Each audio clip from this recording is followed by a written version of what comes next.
Brought to you by Techno Camon 30 series.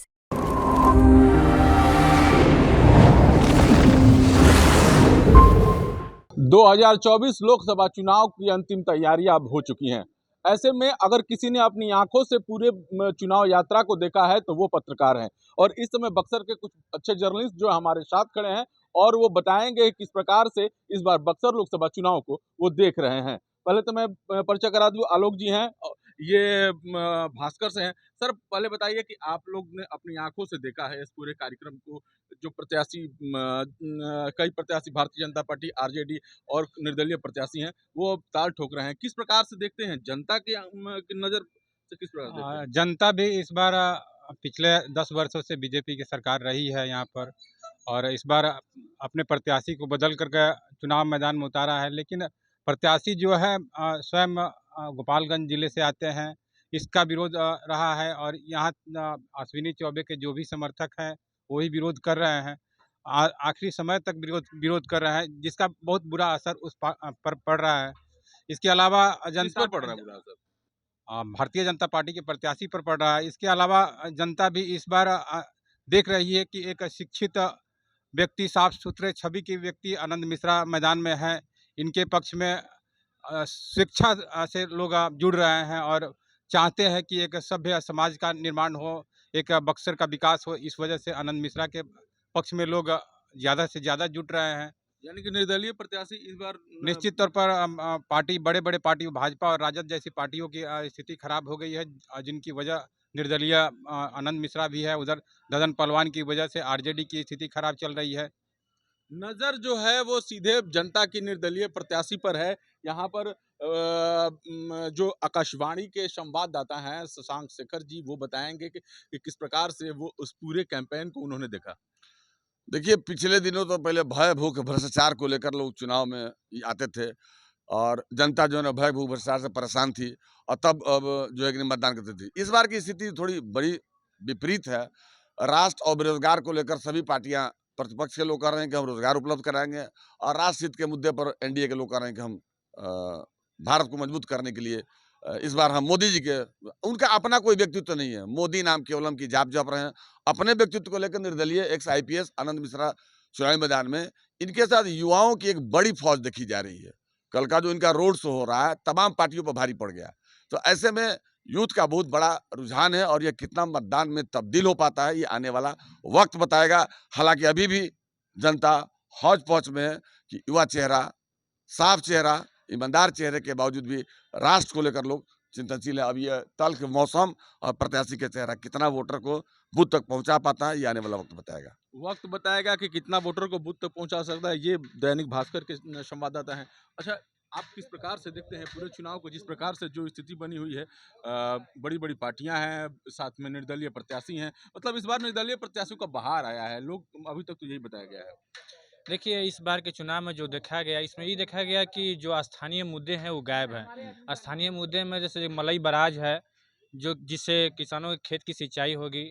उसके बाद arsenic की व्यवस्था, जैसे कि आप देरा इलाके में चले जाइए तो वहाँ आर्सेनिक के चलते लोग कैंसर के जैसे बीमारी से जूझ रहे हैं। और यहाँ केंद्रीय विद्यालय है, माने जो भी स्थानीय मुद्दे, बड़े मुद्दे हैं, उनको नहीं टच किया किसी पार्टी ने। हाँ, जो स्थानीय मुद्दे हैं उसको टच नहीं किया गया यहाँ पे। भाजपा आई है तो भाजपा राम मंदिर और काशी के तर्ज पे बक्सर का विकास करना चाहती है। तो वहीं जो राजद के प्रत्याशी हैं वो किसान का मुद्दा लिए हुए हैं, और जो स्थानीय मुद्दा मेन है उनके पास भी नहीं है। एक जो निर्दलीय प्रत्याशी है जो सबका समीकरण बिगाड़े हुए हैं आनंद मिश्रा जी, इनके द्वारा कुछ स्थानीय मुद्दा को लाया गया है। लेकिन निर्दलीय हैं तो अभी लड़ाई में त्रिकोणीय समीकरण बना हुआ है, देखने से ये लगता है। आगे जनता लड़ाई मतलब आरजेडी और भारतीय जनता पार्टी और आनंद मिश्रा, ये त्रिकोणीय समीकरण देखने को मिल रहा है अभी तक, जो भी देखने को मिला।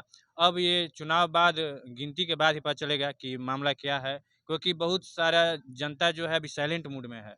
वो माने खुल के नहीं आ रही है। खुल के नहीं आ रही है, जनता जो है वो पूर्ण रूप से खुल के नहीं आ रही है। यहाँ पर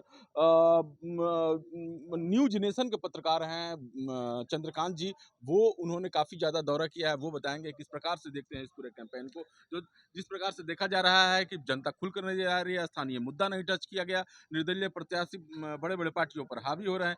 ये मतलब जनता का मिजाज क्या है? जैसे आपने कहा कि निर्दलीय प्रत्याशी बड़े-बड़े पार्टियों पे हावी हो रहे हैं, तो जैसे बक्सर जो है हमेशा से माना जाता है कि भाजपा का गढ़ है। जब कोई 2 दशकों से ज़्यादा समय तक यहाँ पे राज करे तो ये माना ही जाएगा। लेकिन अभी जो पिछले मतलब वर्तमान जो सांसद का कार्यकाल रहा है, उससे जनता जो है बहुत ख़ासी नाराज़ है। जो स्थानीय मुद्दे हैं, वो गौण रहे, उनके समय भी उस पे उन्होंने कोई ध्यान नहीं दिया। या कहें कि जो विकास कार्य उनके नज़रिए से उन्होंने किए वो जनता को एक्सप्लेन नहीं कर पाए सही ढंग से। दूसरा कि जो बड़ी पार्टियां हैं जैसे एनडीए है, एनडीए गठबंधन से जो चेहरा लाया गया है वो बार-बार ये कहता है कि हम स्थानीय मुद्दों पे नहीं जानते हैं, आप राष्ट्रहित पे देश को देख के वोट मतलब दीजिए। मोदी के नाम पर वोट मांगा जा रहा है। मोदी के नाम पे वोट माँग रहे हैं। तो ये एक है फैक्टर। मोदी भी आए, मतलब कोई परिवर्तन नहीं आया उसमें? ना परिवर्तन कोई नहीं आया, तो ये एक फैक्टर है उनका। अब इंडी गठबंधन के जो लोग हैं, इंडी गठबंधन के लोग कहते हैं कि हमने रोजगार दी थी जो 17 महीने जो यहाँ प्रदेश की सरकार में रहे, तो उनका कहना है कि अगर देश की सरकार में हम आते हैं तो वहाँ तो जनता का जो रुझान है, जनता देख रही है कि ऊपर उनके पास ऐसा कोई चेहरा नहीं है। जातिगत आधार पर नहीं इस पर हो रहा है। नहीं ये एक मतलब गौर करने वाली बात होगी कि अब की बार जातिगत आधार पे वोट नहीं हो रहा है यहाँ पे।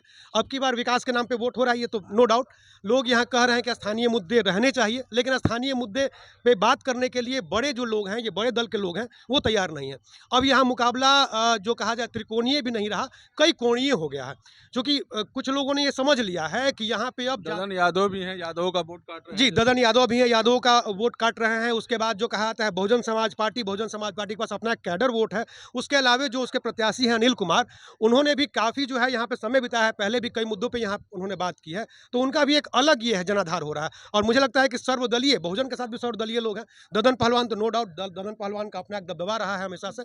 यहाँ लोकप्रिय हैं, जनप्रिय हैं, जनता के साथ घूमते-फिरते रहते हैं। अब रह गया पूर्व आईपीएस आनंद मिश्रा जिन्होंने सबकी नींदें उड़ा रखी है। तो आनंद मिश्रा के साथ क्या है कि वो जो बात करते हैं सकारात्मक राजनीति की बात करते हैं। आपने उनके भाषणों में अगर आपने भी कई बार उनको कवर किया है, आपने सुना होगा तो वो किसी पे दोषारोपण नहीं करते हैं। उनका ये कहना है आनंद मिश्रा का कि बक्सर के विकास की बात कैसे हो, युवाओं के विकास की बात कैसे हो, इस पे बात कीजिए हम लोग। तो इससे थोड़ा-सा जो है जनता का रुझान उनके प्रति बढ़ा है। लेकिन एक जो महत्वपूर्ण चीज़ है कि उनके पास मजबूत लाठी नहीं है, यानी कि मजबूत दल नहीं है। तो ये कहीं न कहीं असर डालेगा। मजबूत दल का अभाव में आनंद मिश्रा थोड़ा-सा कमज़ोर पड़ रहे हैं। ये वाक़ई क्या सच है, जिस प्रकार से बड़ी-बड़ी जो बैनर हैं, वो अपने बड़े-बड़े मतलब हीरो जो कहा जाए, जो प्रचार चुनाव प्रचार कर रहे हैं, उनको ला रहे हैं, तो असर डालेगा? बिल्कुल असर डालेगा। देखिए बक्सर में लड़ाई त्रिकोणीय है और त्रिकोणीय है, इसके साथ में देख लीजिए कि आप बक्सर में महंगाई और बेरोजगारी के मुद्दे पर लेकर जैसे विपक्ष घेर रहा है बीजेपी को, या यूँ कह लीजिए कि अब मंदिर और मस्जिद से हटकर अब जनता अब बेरोजगारी और महंगाई के मुद्दे पर बोल रही है। मुद्दा मतलब बेरोजगारी और महँगाई का हो महंगाई गया का है। होगा। यानी कि बेरोजगारी और महँगाई का मुद्दा तो आरजेडी काफ़ी ज़्यादा मतलब तेज़ी से उठा रही है। अब राष्ट्रीय पब्लिक जनता भी दल। बहुत चालाक हो गई है, पब्लिक भी अब साइलेंट है, हुँ। पब्लिक भी अपनी बातें बोल नहीं रही है आके। लेकिन अब पब्लिक के पास भी पब्लिक भी बदलाव चाहती है एक बार, जैसे कि 10 सालों से बीजेपी का गढ़ रहा है, पब्लिक भी अब महंगाई और बेरोजगारी के मुद्दे को लेकर अब सामने आ रही है। अब की बार परिवर्तन होना तय है। कई दफ़ा हमने कवरेज किया है, जो जातिगत आधार पर बिहार तक ने कवरेज किया है, तो यादव जो हैं ददन पहलवान की भी बात करते हैं, यादव आरजेडी की भी बात कर रहे हैं, भूमिहार समाज जो है वो भाजपा की बात करता है, ब्राह्मण समाज भी भारतीय जनता पार्टी की बात करता है। तो ये एक तो पैटर्न तो बना हुआ है ना? अब की बार जातिगत समीकरण से उठकर अब की बार वोट होगा। इस ये बार मानिए। जनता इस बार जहाँ जनता एकदम परिवर्तन के मूड में है। हुँ, इस बार पूरा का पूरा परिवर्तन हाँ। चाहती है जनता। बहरहाल जो ये वाक़ई अगर कहा जाए तो त्रिकोणीय लड़ाई है या चतुर्कोणीय लड़ाई है, क्योंकि भारतीय जनता पार्टी के वोट बैंक में आनंद मिश्रा सेन लगा रहे हैं, राष्ट्रीय जनता दल के वोट बैंक में ददन पहलवान सेन लगा रहे हैं। ऐसे में ये 2 बड़ी पार्टियां सेनमारी के कारण कमज़ोर पड़ती नज़र आ रही है। अब देखना दिलचस्प ये होगा कि 1 तारीख को मतदान होने के बाद 4 तारीख को जो रिज़ल्ट आता है, वो किस करवट बैठता है। बिहार तक के लिए बक्सर से पुष्पेंद्र पांडे।